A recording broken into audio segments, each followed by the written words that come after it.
Hello, MotoAmerica fans. Welcome to this latest edition of Off Track with Carruthers and Bice. This is another one of our special video versions where we know that you guys love to see, well, Paul's face. I don't know if you love to see my face, but I know you're going to love to see the face of number 12 in Supersport, riding the Warhorse HSBK Racing Ducati. Panigale V2. V2. It's not a V12. He wishes it was a V12. V12 is me. Can you imagine if it was a V12? My God. Xavi Fores. I want to start, Xavi, by talking about your name because I know it's Ch in the beginning, and that's kind of a Spanish thing. Yeah. Well, my name in the passport is Javier, but no one knows me by Javier. So I do as well the Endurance World Championship, and they put on the lifetime, they put Javier all the time, and the people think he's my brother. That's funny. Yeah. So you have a brother racing as well? No, it's me. But literally, I've seen Javier spelled with a J in the beginning, at the beginning. Yeah. And I live in Ohio. There's a college in Cincinnati called Xavier University. It's spelled just like Xavier. Yeah. Some people say Xavier. No.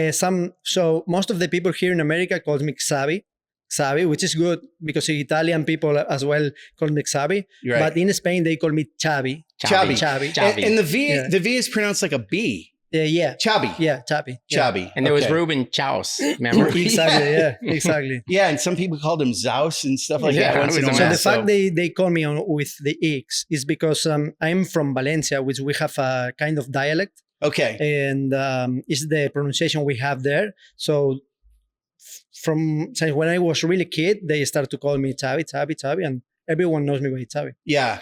And coming from Valencia, I mean, man, that's like, to me, kind of the mecca of motorcycle racing with that track. Yeah. Do you feel that way about that track? Is that your track? I was the first official winner of that track in 99.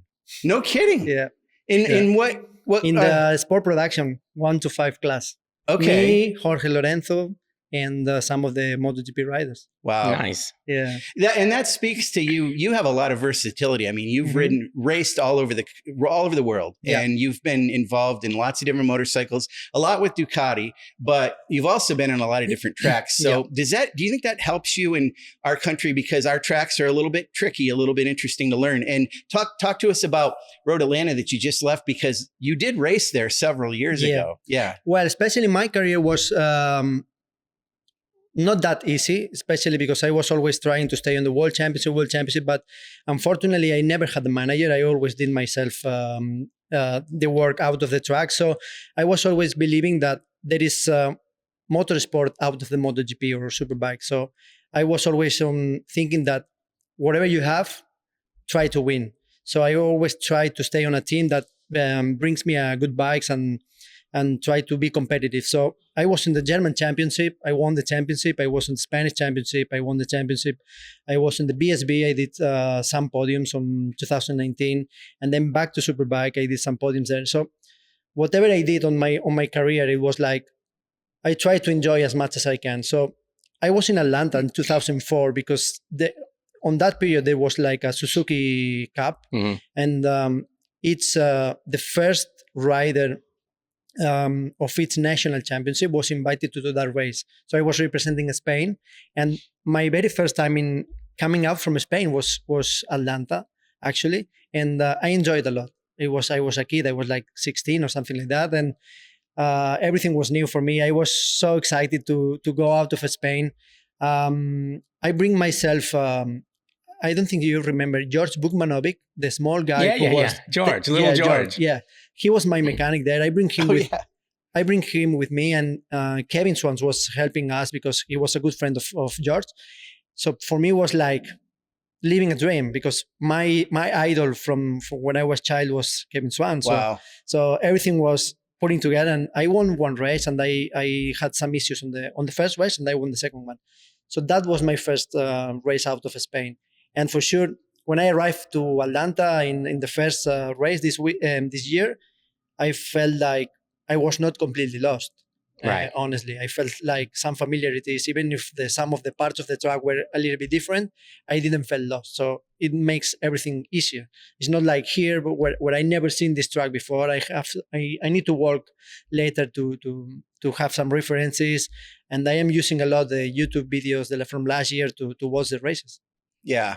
Yeah. I was going to say, it is strange that if you haven't been to a track for a long time, you still have some kind of, I don't know, muscle memory or something that helps you to say, okay, I remember going around this track before and how it helps. Well, honestly, in Atlanta, it was not that easy to remember each part of the track, but it was like, okay, I went through this corner previously, so it's not completely new.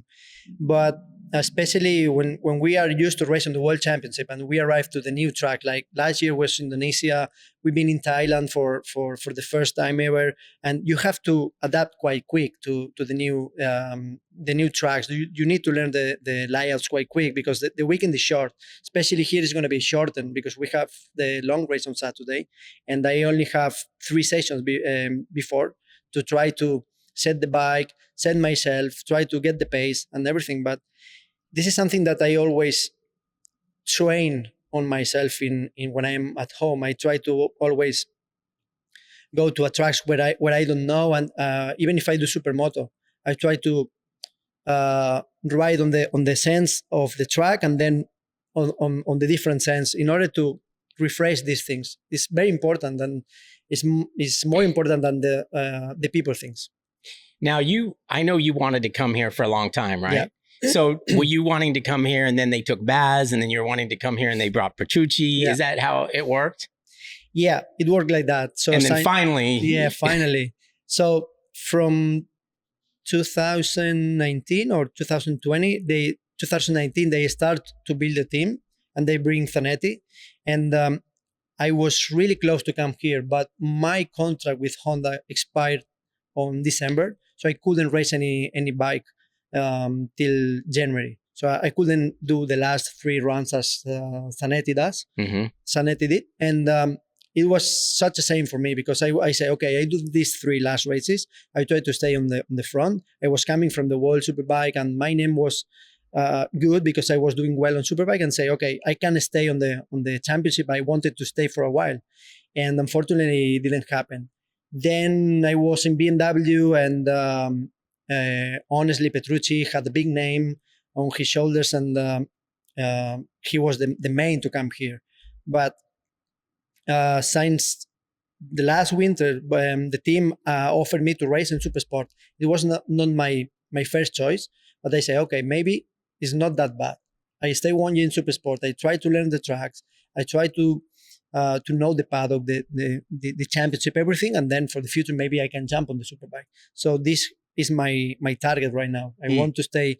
I want to win this championship, and then I would like to try to stay on the Superbike because it's a class I was always racing, the bike I was always racing, and I feel I can be strong there. Now, you went to Daytona and it was horrible. Yeah. I mean, everything that went wrong anything that could go wrong did go wrong. Yeah. And then you went to Atlanta and everything was different and you had a perfect race. Yeah. You've won both races. You have 50 points. You have a big championship lead. And now you come here and they throw this endurance longer race into the mix. Is that okay? I mean, you have experience with endurance racing, obviously with changing riders and stuff, but this is just you. Yeah, is that okay? I was, before to come here, I was talking and trying to make a plan for the weekend with the guys because I tried to give them a little bit my experience from the endurance because it's quite tricky. The time you lose, like refueling, changing tires, we need to understand the rules because I don't know if we have a minimum time on the pit lane or we can do that quick and go. So as soon as I have this information, we will try to work because it's gonna be tricky. It's gonna be tricky because our bike is good for quick change, but we don't know the fuel consumption yet of the bike. We don't know how many laps we can do with a full fuel tank. We need to try to work on that. But it's quite interesting. I mean, it's gonna be a good. A positive thing for the class, for our class. Yeah, for sure. And it's also interesting because there's a decision if like you change the front tire or just the back tire, things like that. Yeah, we're gonna try. When we try the pit stops after the practices, we are gonna try both front and rear because we are quite quick, and we don't know. We don't have enough time to keep riding on the track to see the front tire, how long it stays on the performance. So initially we will change both tires because it's more safe, especially if you are fighting for the victory at the end of the race and we are quite close to each other. If we have that extra, it's going to be good. One more, and then I'll let Sean go. How were you impressed with the level of like, Josh Hayes, of course, but the younger guys? You think they ride well, and you think they're? Yeah, I am big fan of the championship. I was watching the last year races, everyone. So I know the performance of Josh Herring, and I have seen he was struggling on some of the races. Tyler Scott was fast. Josh Hayes is always fast. He has a lot of experience. And I'm still, in Atlanta, I was still learning from Josh Hayes. When he passed me, I see some lines that I couldn't do it. So I say, okay, I'm going to stay behind him and I'm gonna try to copy his line. So the level is good.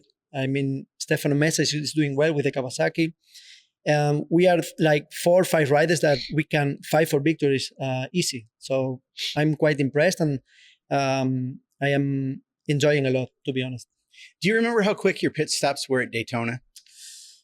I didn't. I don't know because he didn't make it to one. Yeah. Oh, yeah. We had practice on my once. third lap, I Sorry, finished. I forgot. I didn't mean to point that. That wasn't a trick question, by the way. Yeah, it's gonna be like maybe 14 seconds. Okay, because you're gonna find this out, but they're doing later on in the entrant meeting. I think the intervention is like 9 seconds or something. So, and that's you have to stay minimum 9 seconds. Pit in to pit out. It's not just in the pit box. So okay, because in the World Superbike works different, because it's like a time you have to across the pit entry to across the pit exit is the total time you have to stay inside the pit. That's right. That's what we're doing. That's what this is. We're doing the same. Yeah, and it's 9 seconds. That's not very long, right? No, it's quick. 9 seconds since I go in and I go up. That's what I heard at lunchtime today. Now we'll find out. So obviously the concern was, can anybody go faster than that? And if they do, they can't leave the pit. Impossible. Right. That's what I'm getting at. So maybe I thought it was 9 seconds on the stands. I think it's from pit in to pit out. Okay. And maybe, like I said, it hasn't been announced yet, but there's a lot of rumor about it. We have now at 4:00, I think we have you'll find the meeting. You're going to find out then. Okay. So the bike itself, is this bike different than what Heron rode last year? No, it's the same. Okay. It's completely the same bike. Last Monday, I was riding in Pocono track day with with Ducati New York and some customers, and I was riding the V2, the original version with the full power. And I say, mate, this is the bike. Yeah. Wow. This is the power, the power the bike has. Our bike is not that fast. The people think that the bike is fast. It's not that fast. I mean, on the top speed, because of the restrictions. Yeah. On the top speed, I was passed even by Josh Hayes a couple of times on the back straight, and he's big. Yes, he's bigger than me. He is, and his bike was as fast as mine. But we found a huge difference between my bike, Josh's bike, and the Stefano Mesa and Tyler Scott bike. These two bikes were super fast. The positive of our bike is the traction we have on the maximum lean. So we are able to stay on the first part of the gas quite quick comparing the others. That's the biggest advantage or the positive way of our bike. But comparing the last year bike with Josh is exactly the same. Wow. Yeah. So we've heard that the Suzuki 750 is the one that really jumps off the corner really well. That apparently has some advantage. Yeah. I mean, at least in that part of the track anyway. If you see the first race in Atlanta, on the back, at the end of the back straight, I put some meters away from Tyler Scott, and there is a huge back straight. And he was able to recover that meters and pass me like quite easy. And I had to brake massively to pass him back. I don't know what's going to happen on a tracks that we have to deal with long straights or like so. The next one, Road-America. It'll be interesting. Yeah, because I don't know the tracks. This one's okay. This one should be fine for us, but Road-America or Texas maybe. Yeah, Texas. Yeah, we will have some extra work to do on brakings, and I feel really strong on brakes. I was always good. I can't remember who told me, but they said, ask him why he's braking is not so good. But they were joking because I think you've shown everybody that your braking is your strong point. Yeah. Is that a combination of the bike, or is that something you've always been good at? No, I was always good on that. On the World Championship, if you are not braking that much, you are not on the front, because everyone is massively braking. You can see Toprak, you can see Jonathan Ray. Everyone is so hard on the brakes, because it's the way the front Pirelli works.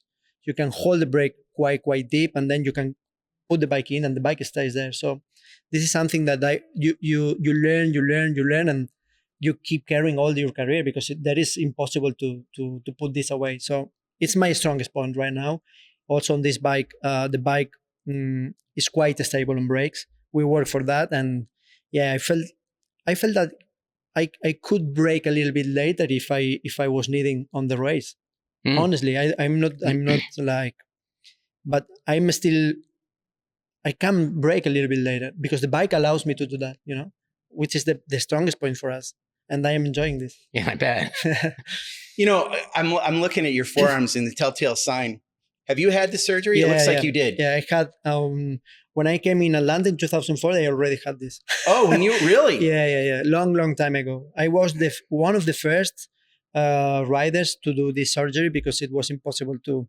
So I was finishing the races with the arms like that. I couldn't open my fingers. Wow. And it was so bad. Yeah. So since I got the surgery, it's nothing. In Spain? You got the surgery in Spain? In Spain, yeah. Is it both arms? Both, yeah. Yeah, I was going to say, the left is a little more unusual. It seems like everybody gets the right. It's both, because you remember on the past when we've been racing the old bikes, to shift back, we've been using the clutch.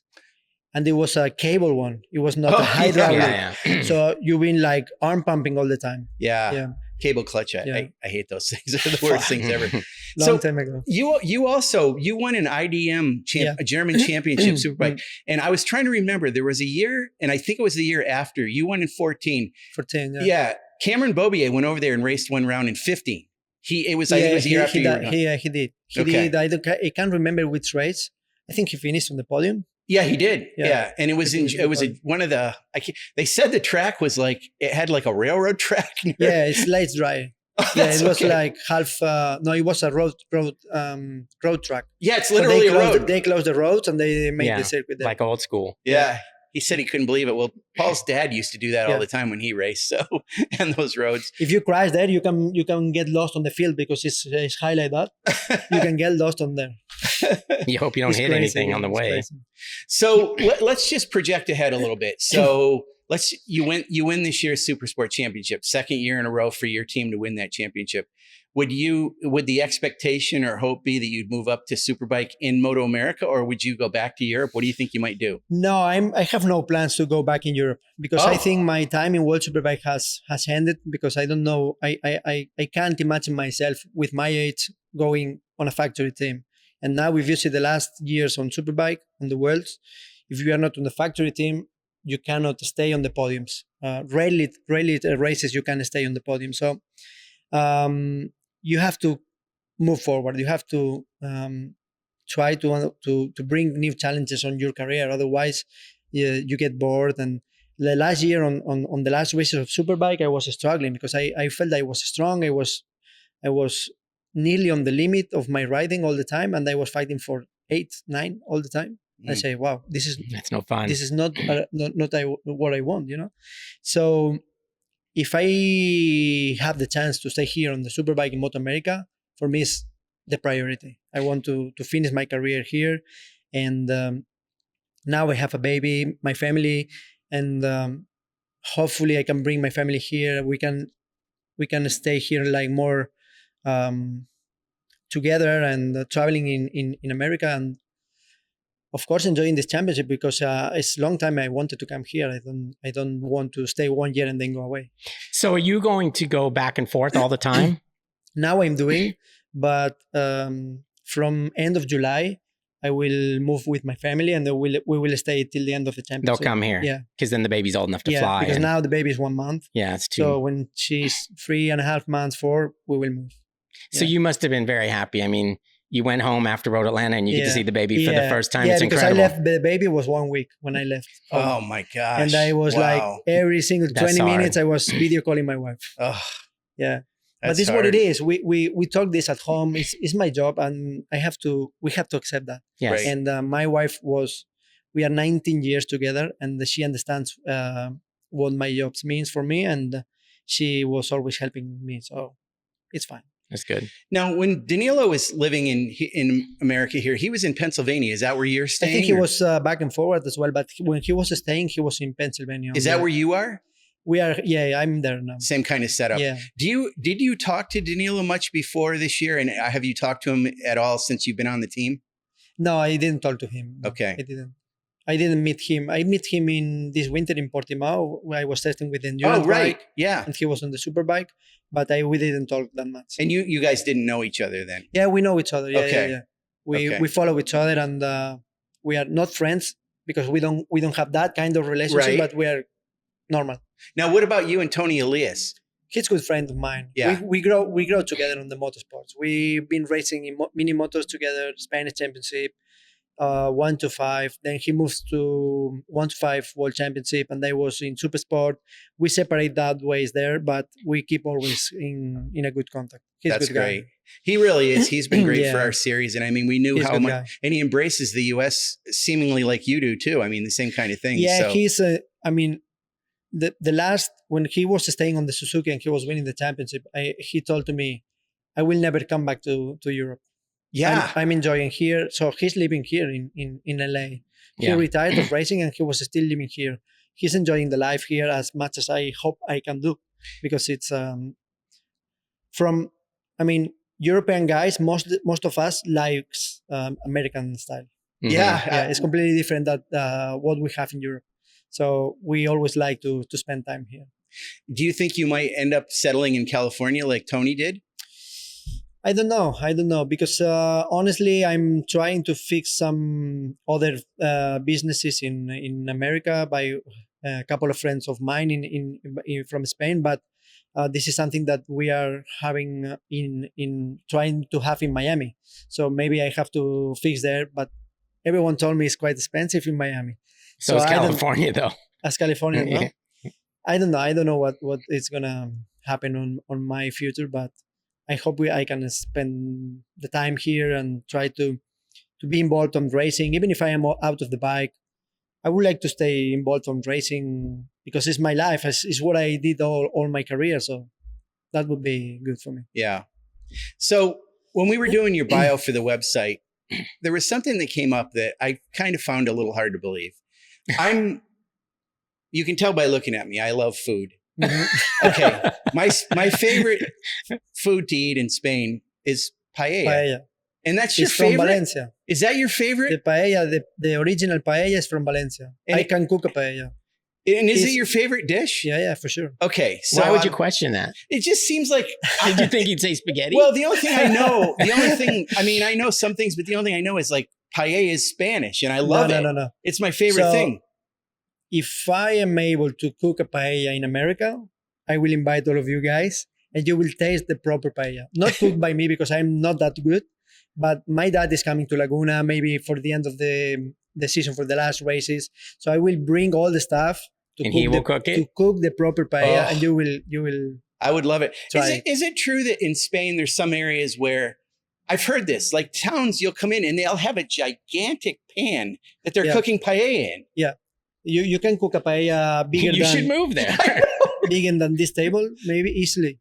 So when we have for us is typical to eat paella on Sundays with the family, friends, and so we can cook a paella not as big as this table, but maybe half table. So we sit on a table like that, round table, and everyone eats from the paella, Yeah. not on the plates.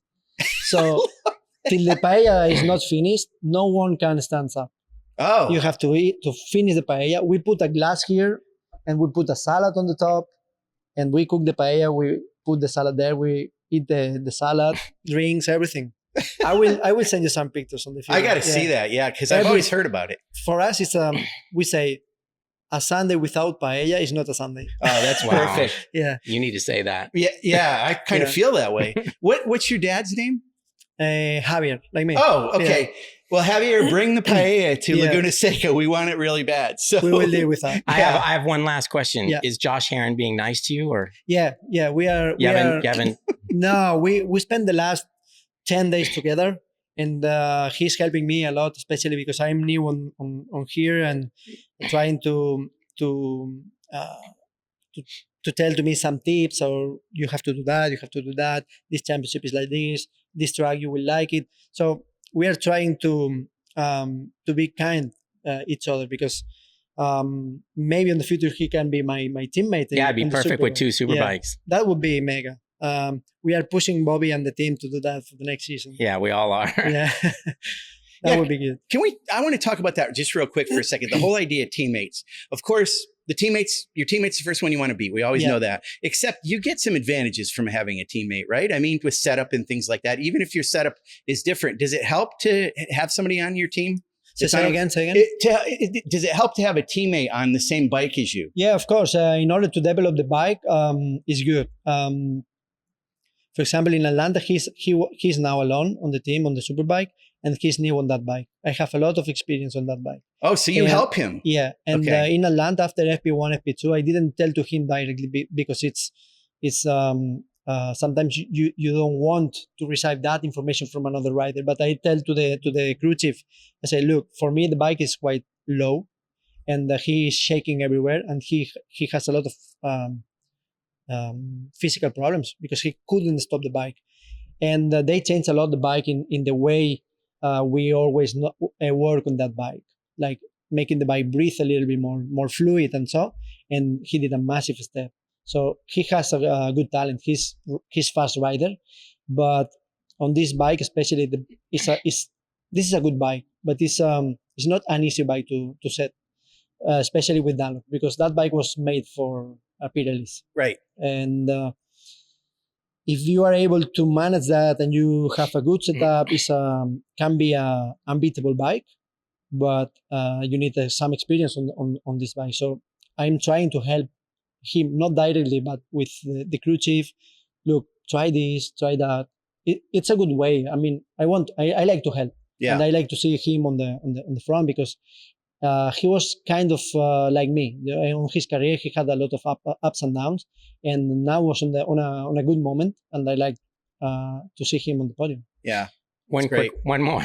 When you come here and you start riding the V2, do you start with the setup that you left Atlanta, or do you start with the setup from Heron's notes from last year here? No, I will start from the Atlanta setup. My setup comparing Josh is a little bit different. Okay. Because I'm higher than him, I'm heavier than him, so I need different.